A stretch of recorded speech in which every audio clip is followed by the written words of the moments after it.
Hello everyone, स्वागत है आप सभी का राम श्री स्टडी पॉइंट पर। मेरा नाम है कपिल कश्यप और जैसा कि आपको पता है मैं आपको पढ़ा रहा हूँ पॉलिटी। दोस्तों, इससे पहले वीडियो में हमने पढ़े थे 1861, 1892 और 1909 के भारत शासन अधिनियम। तो दोस्तों, आज मैं आपको पढ़ाने वाला हूँ भारत शासन अधिनियम 1919 यानी कि 1919 का भारत शासन अधिनियम। दोस्तों, ये अधिनियम किस लाया गया था, मतलब इसको लाने का मेन मकसद क्या था ब्रिटिश सरकार का। दोस्तों, इस अधिनियम को लाने का मेन मकसद जो था वो ये था कि भारत में एक सुदृढ़ शासन की नींव रखने के उद्देश्य से ब्रिटिशर्स ने इस अधिनियम को पारित किया था, जिसकी वजह से ये अधिनियम लाया गया था। दोस्तों, इससे रिलेटेड कुछ क्वेश्चंस जो इसके इंपॉर्टेंट पॉइंट है जो आपके ग्रुप सी के एग्ज़ाम में, वनडे एग्ज़ाम में बन सकते हैं, वो हम यहाँ सारे कोई पॉइंट कवर करेंगे जो कि आपके वनडे एग्ज़ाम के पर्पज़ से काफ़ी इंपॉर्टेंट साबित हो सकते हैं या वनडे एग्ज़ाम में सीधे सीधे पूछे जाते हैं। तो ठीक है दोस्तों, चलिए शुरू करते हैं। तो दोस्तों, पहला पॉइंट जो बनता है, हमारा पहला पॉइंट ये बनता है कि ब्रिटेन के उस टाइम पर जो प्रधानमंत्री थे वो लॉर्ड जॉर्ज थे। तो आपके जैसे एग्ज़ाम में, वनडे एग्ज़ाम में क्वेश्चन बन सकता है कि भारत शासन अधिनियम 1919 के समय ब्रिटेन के प्रधानमंत्री कौन थे। तो आपका आंसर क्या होना चाहिए? लॉर्ड जॉर्ज थे। ठीक है दोस्तों। तो इसका जो दूसरा पॉइंट इंपॉर्टेंट है वो है भारत के सचिव उस टाइम पे कौन हुआ करते थे? मॉन्टेग्यू। जैसे कि आपको पता है उस टाइम भारत का जो सचिव का पद था वो काफ़ी इम्पोर्टेंट पद माना जाता था। तो उस टाइम पे अगर आपसे पूछा जाए कभी भी कि भारत शासन अधिनियम 1919 के समय भारत के सचिव कौन थे? मॉन्टेग्यू थे। और अगर उस टाइम पे पूछा जाए कि भारत के उस टाइम वायसराय कौन थे, तो उस टाइम भारत के वायसराय कौन थे?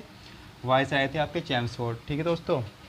इसीलिए इसीलिए इस कारण इस अधिनियम को हम मॉन्टेग्यू चेम्सफोर्ड अधिनियम के नाम से भी जानते हैं। ठीक है दोस्तों। इसलिए इस अधिनियम को मॉन्टेग्यू चेम्सफोर्ड अधिनियम भी कहा जाता है, क्योंकि उस टाइम पर भारत के सचिव थे मॉन्टेग्यू और भारत के वायसरॉय थे चेम्सफोर्ड। ठीक है दोस्तों। इसका नेक्स्ट पॉइंट इसमें आता है, भारत में पहली बार महिलाओं को वोट देने का अधिकार भी इस ही अधिनियम 1929 के द्वारा दिया गया था। काफ़ी इंपॉर्टेंट पॉइंट है। अगर आपसे पूछा जाए कि कभी भी कि पहली बार भारत में महिलाओं को वोट देने का अधिकार किसके द्वारा दिया गया, तो आपका ऑप्शन दिए होंगे, जो भी दिए होंगे, 1935 का अधिनियम, 1861 का, 1892 का, फिर 1919 का। तो आप किस पर टिक करेंगे? 1929 के अधिनियम द्वारा महिलाओं को वोट देने के अधिकार भारत में दिए गए थे। दोस्तों, इसमें पहली बार केंद्रीय बजट को राज्य बजट से अलग कर दिया गया था। जैसे कि दोस्तों पहले क्या होता था कि जो पूरा बजट हुआ करता था पूरे संपूर्ण देश का, वो एक ही साथ पेश किया जाता था। ठीक है। पर इसके द्वारा क्या किया गया? पहली बार केंद्रीय बजट को राज्य बजट से अलग कर दिया गया। जैसे हम आज के टाइम में देखते हैं कि केंद्र का बजट अलग से पारित किया जाता है लोकसभा राज्यसभा में, और राज्यों का अपना एक अलग बजट होता है जो कि वो अपनी विधानसभा में पारित करते हैं। ठीक है। तो उसी प्रकार जो व्यवस्था आज के टाइम हम देख रहे हैं, ये उस टाइम की व्यवस्था लगभग ये 1919 के अधिनियम के द्वारा बनाई गई थी, जिसमें कि केंद्रीय बजट को राज्य बजट से अलग कर दिया गया था। ठीक है दोस्तों। तो पूछा जाए कि किसके द्वारा किया गया था, तो 1919 के अधिनियम के द्वारा।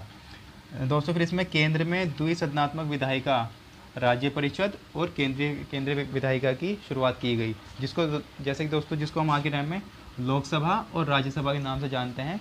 तो ये किसके द्वारा की गई थी? अगर हमसे पूछा जाए कि लोकसभा या राज्यसभा, या हम कहें राज्य परिषद या फिर केंद्रीय विधायिका को किसके द्वारा बनाया गया था, तो भारत शासन अधिनियम 1919 के द्वारा ही बनाया गया था। ठीक है। इसमें प्रांत में द्वैध शासन प्रणाली का प्रारंभ किया गया। ठीक है। तो प्रांत में द्वैध शासन प्रणाली का प्रारंभ, जिसमें देखिए दो विषय हुआ करते थे, एक आरक्षित विषय और एक हस्तांतरित विषय। दोस्तों, हम इसको कोरिलेट कर सकते हैं आज के टाइम में। मैं आपको जैसे बताऊँ कि 3 विषय बनाए गए हैं, 3 सूचियाँ बनाई गई हैं। एक होती प्रांतीय सूची, एक होती है राज्य सूची, एक होती है संवर्धित सूची। इसमें क्या आपको पता है कि जो प्रांतीय सूची होती है उसमें जो अधिकार दिया होता है वो उस कानून बनाने का सबसे ज़्यादा पावर केंद्र सरकार के पास होती है। राज्य सूची में जैसा कि आपको पता है कि सबसे ज़्यादा पावर कानून बनाने की राज्य के पास होती है। लेकिन संवर्धित सूची में क्या होता है कि केंद्र और राज्य दोनों मिलकर के कानून बना सकते हैं। पर उसमें भी एक बात ये आती है, अगर किसी कानून पे कोई बहस है या फिर कोई किसी का केंद्र या राज्य का किसी कानून पर टकराव होता है, तो उस कंडीशन में ध्यान रखिए, उस कंडीशन में केंद्र का कानून ही मान्य होता है। जो कानून केंद्र बनाएगा संवर्धित सूची में भी वही कानून मान्य होगा, अगर केंद्र और राज्य के बीच किसी भी तरह का टकराव होता है तो। ठीक है दोस्तों। तो उस टाइम के हम इन विषयों को आरक्षित विषय और हस्तांतरित विषय को कोरिलेट कर सकते हैं आज के समवर्ती सूची, प्रांतीय सूची और क्या राज्य सूची से, ठीक है दोस्तों। इसमें और इसमें क्या होती थी ज़्यादातर पावर, इसमें ज़्यादातर पावर जो होती थी वो कानून, इसमें वायसराय को ज़्यादा पावर दी गई थी। इसमें जो कानून बनाने की वायसराय को पावर होती थी, जो कि वायसराय जो उस टाइम की जो विधान परिषद होती थी, उनके जो मंत्री होते थे उनकी सलाह पर इनके माध्यम से पावर बनाया करता था, ठीक है। और दोस्तों इसमें हस्तांतरित विषय में क्या होता था, इसमें वायसराय ऐसा होता था कि वायसराय इसमें जो कार्यपालिका होती थी, हर प्रांतों में कार्यपालिका होती थी, कार्यपालिका की सलाह पर कार्य करता था। इसमें पावर होने को राज्यपाल के पास होती थी, लेकिन एक तरीके से उसको इसमें इनडायरेक्टली पावर दी गई थी, इसके द्वारा राज्य की जो कार्यपालिकाएं होती थी उनके द्वारा, वो उनकी सलाह पर काम करता था हस्तांतरित विषयों के अंतर्गत। जबकि इसमें ऐसा तो होता था कि इसमें वो सीधे सीधे राज्यपाल कानून बना दिया करता था अपनी तरफ से। इसमें उसको किसी से भी होने को सलाह लेने की अनुमति नहीं होती थी, भले ही वो ले ना ले, वो बाध्य नहीं होता था, ठीक है।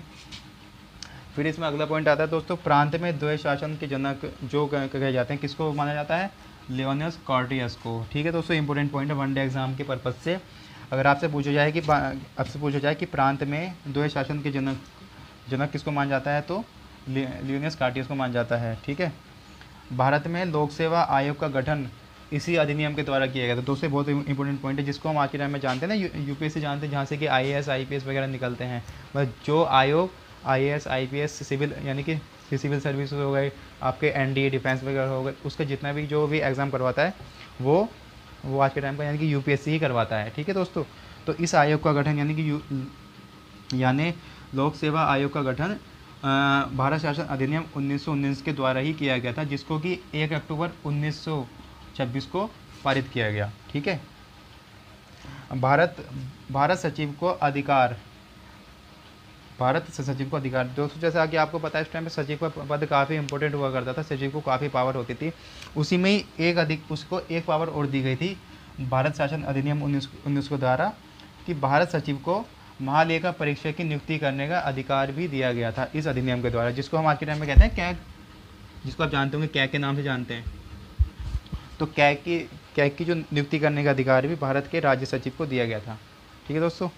प्रत्यक्ष निर्वाचन व्यवस्था का प्रारंभ भी भारत शासन अधिनियम 1919 के द्वारा ही किया गया था।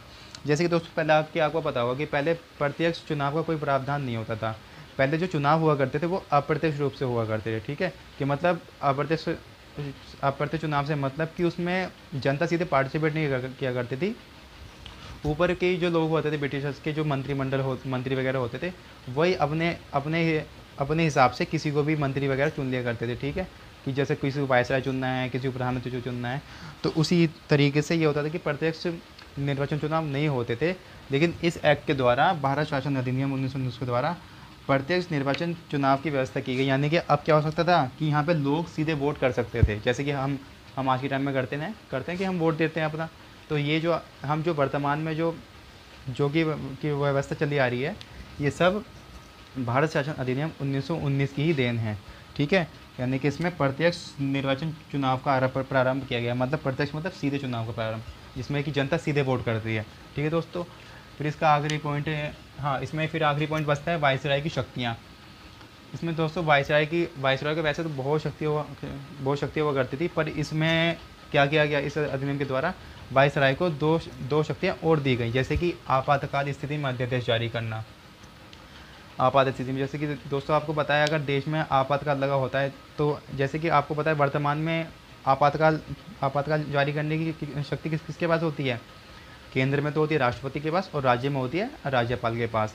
ठीक उसी तरह उस समय आपातकाल के समय अध्यादेश जारी करने की शक्ति किसके पास किसको दी गई थी, वायसराय को दी गई थी, ठीक है दोस्तों। इस अधिनियम 1919 के द्वारा विधानमंडल में नामंजूर विधेयक अनुदान पारित, यानी कि इसका मतलब यह है कि विधानमंडल में कोई विधेयक अगर नामंजूर हो चुका है, कोई अनुदान है जो पारित नहीं हो रहा है, तो उस तक को पारित करने की शक्ति जो थी उस टाइम वायसराय को दी गई थी, ठीक है दोस्तों।